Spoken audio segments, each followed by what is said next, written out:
Bismillah wassalatu wassalamu ala rasulillah wa ba'd. Assalamualaikum warahmatullahi wabarakatuh. Innal hamdalillah nahmaduhu wa nasta'inuhu wa nastaghfiruh wa nastahdi wa natubu ilaih wa na'udzu billahi min syururi anfusina wa min sayyiati a'malina. Man yahdihillahu fala mudhillalah wa man yudlil fala hadiyalah. Asyhadu an la ilaha illallah wahdahu la syarikalah wa asyhadu anna Muhammadan abduhu wa rasuluh alladzi la nabiyya wa la rasula ba'dah.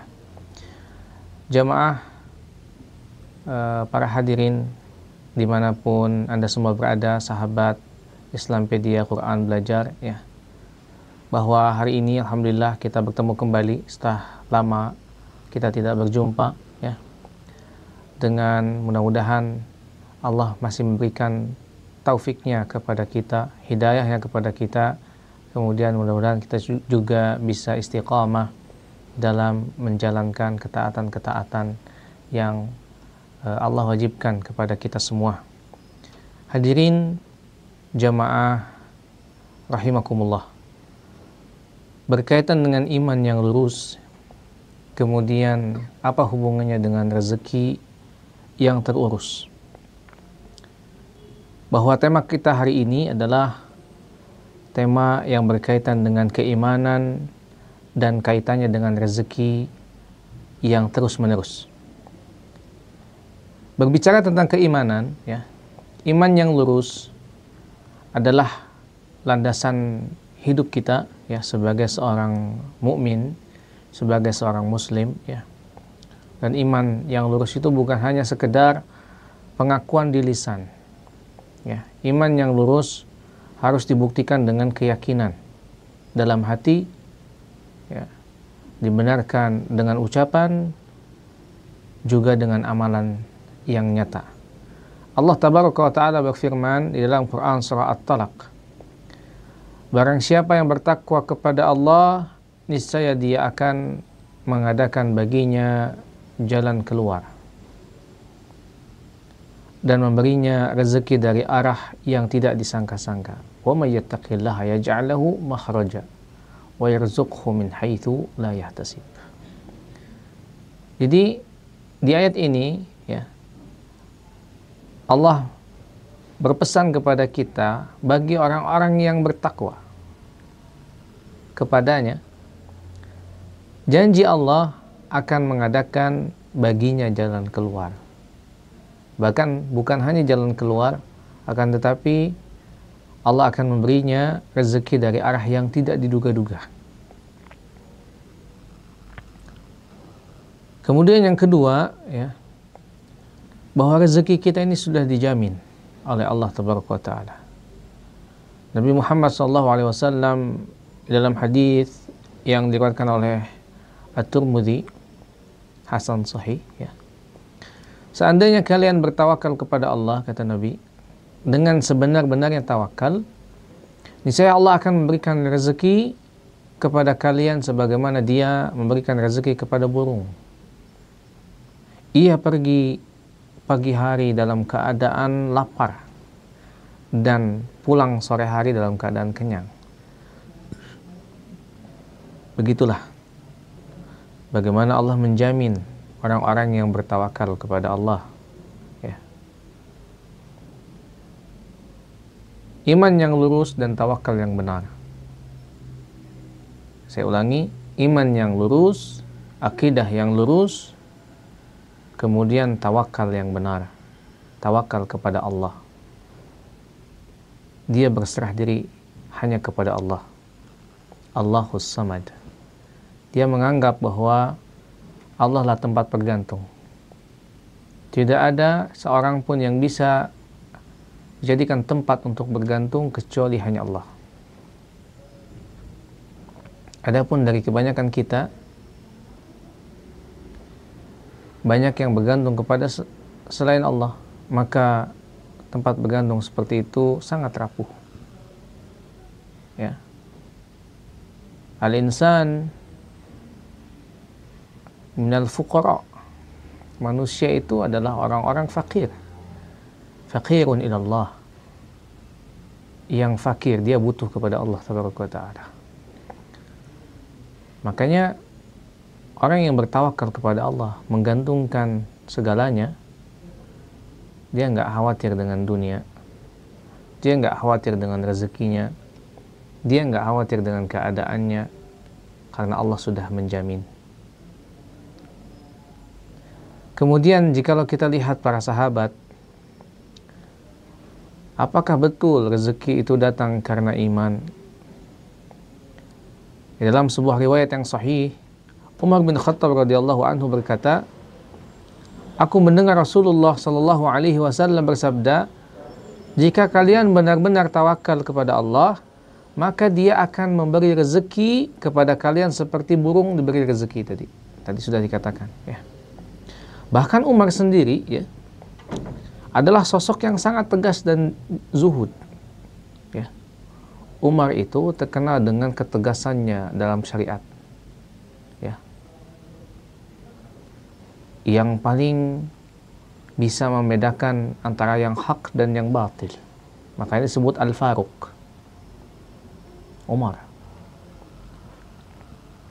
Walau beliau seorang khalifah, yaitu pemimpin ketika itu, ya, yang menguasai Jazirah Arabia, bahkan Persia ketika itu runtuh, ya, diambil alih oleh kekuasaan Muslim, ya.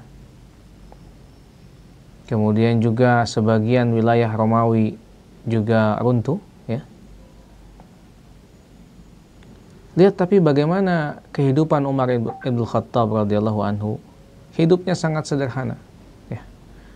Suatu ketika ada yang heran kenapa beliau begitu sederhana padahal beliau ini orang yang memiliki kekuasaan. Lalu Umar menjawab, cukuplah bagi kita nikmat iman dan Islam. Dunia bukan tujuan kita. Lihat bagaimana jawabannya. Cukuplah bagi kita nikmat iman dan Islam. Dunia bukan tujuan kita. Dari sini kita belajar, jamaah sekalian, bahwa iman yang lurus dan Allah akan mencukupkan urusan dunia mereka.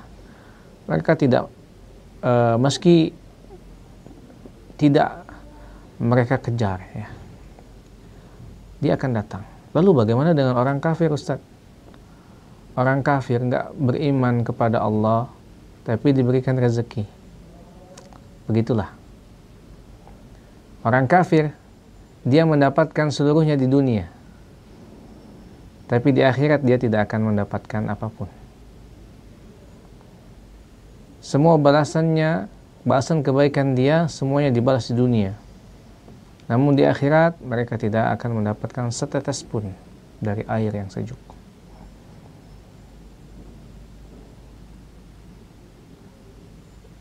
Dunia begitu tidak berharga di sisi Allah, sehingga orang kafir pun masih diberikan. Dan kaum beriman, ya, meskipun terkadang ada kebanyakan dari kita tidak sekaya mereka, ya, bukan berarti Allah meridhoi orang-orang kafir kemudian benci kepada orang-orang mukmin. Tidak. Karena ayatnya sudah jelas, jangan mengaku atau jangan pernah mengaku beriman sampai kalian diuji seperti umat-umat sebelumnya, begitu. Sesoleh apapun, apalagi soleh, ya, akan datang ujian. Yang enggak soleh akan datang ujian. Semuanya dapat ujian. Asyaddun nasi bala'an al-anbiya, thumma salihuna, thumma al-amthal fal-amthal. Yang paling berat ujiannya yang diberikan oleh Allah Tabaraka wa Ta'ala kepada kita semua adalah diantaranya para nabi dan rasul. Kemudian orang soleh, kemudian yang semisal dan semisal. Jadi kalau kita lihat ada orang soleh diberikan ujian, ya, maka itu adalah kebaikan untuk dia, rasa sayang Allah Tabaraka wa Ta'ala kepadanya. Mungkin pahit di awal, tapi manis di akhir insyaallah. Itulah yang membedakan kita dengan orang-orang kafir. Kita adalah kaum yang beriman, ya. Kita memiliki harapan-harapan yang besar di yaumul akhir. Seperti ayah atau nenek moyang kita Adam yang berasal dari surga, maka kampung halaman kita sebenarnya adalah surga bagi kaum mukminin, bagi kaum muslimin. Berbeda dengan orang-orang kafir yang mereka tidak akan pernah merasakan nikmat surga, akan tetapi mereka mungkin hanya merasakan nikmat dunia. Sampai Rasulullah mengatakan, kullu ummati dakhalul jannah, setiap umatku itu akan masuk surga, illa man aba, kecuali yang enggan. Nah, itu yang enggan tadi, yang kafir kepada Allah, yang ingkar kepada Nabi Muhammad, yang tidak taat kepadanya, tidak taat kepada aturan Islam, dan seterusnya. Kemudian selanjutnya, iman meneruskan niat, rezeki mengikuti ketaatan. Rasulullah SAW bersabda, sesungguhnya Ruhul Qudus, yaitu Jibril, membisikkan ke dalam hatiku bahwa tidak ada satu jiwa pun yang akan mati sampai disempurnakan rezekinya. Ya. Jadi sebelum rezekinya disempurnakan, dia tidak akan mati. Ya. Maka bertakwalah kepada Allah dan perbaguslah dalam mencarinya. Jangan kalian mencari rezeki dengan cara bermaksiat kepada Allah. Ya. Misalkan jualan miras, ya, atau menjadi PSK, atau menjadi yang lainnya, ya, maksiat-maksiat lain. Ini naudzubillahi min dzalik.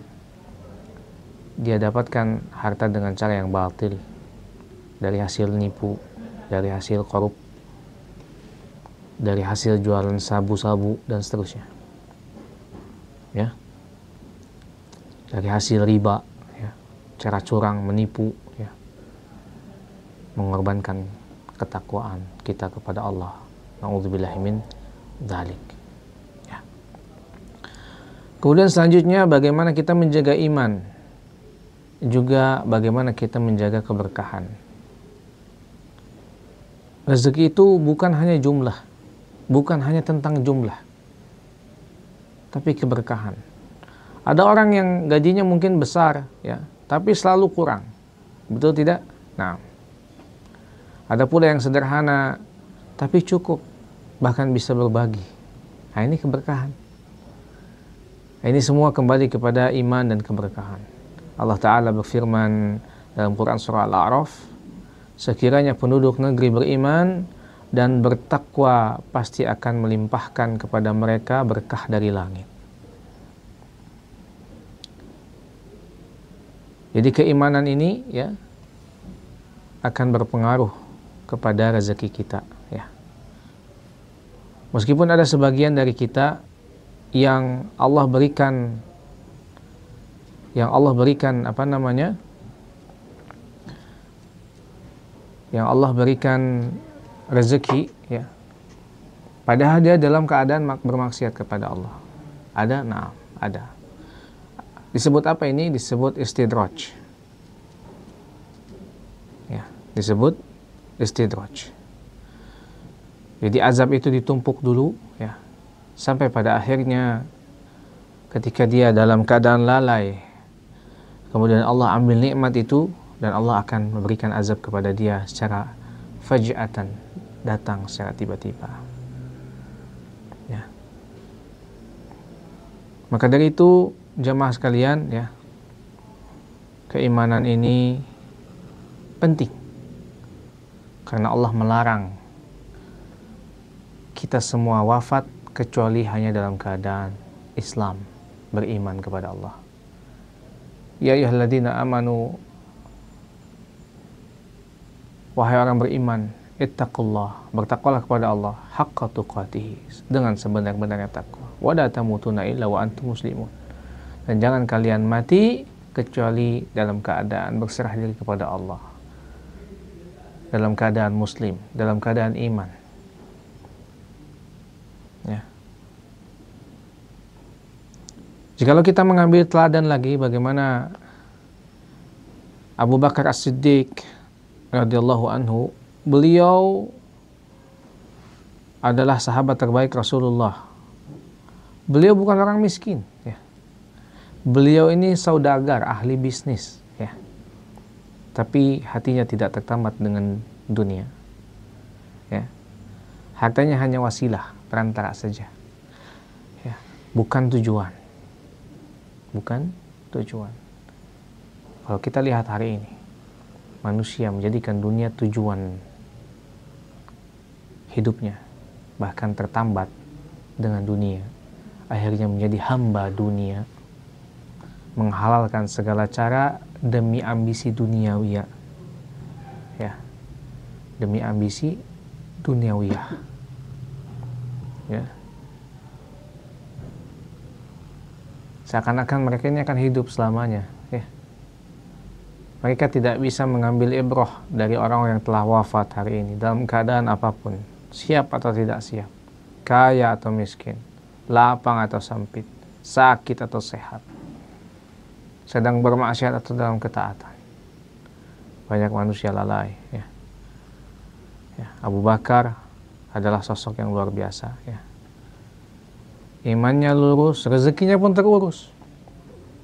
Abu Bakar menggunakan hartanya untuk kepentingan Islam,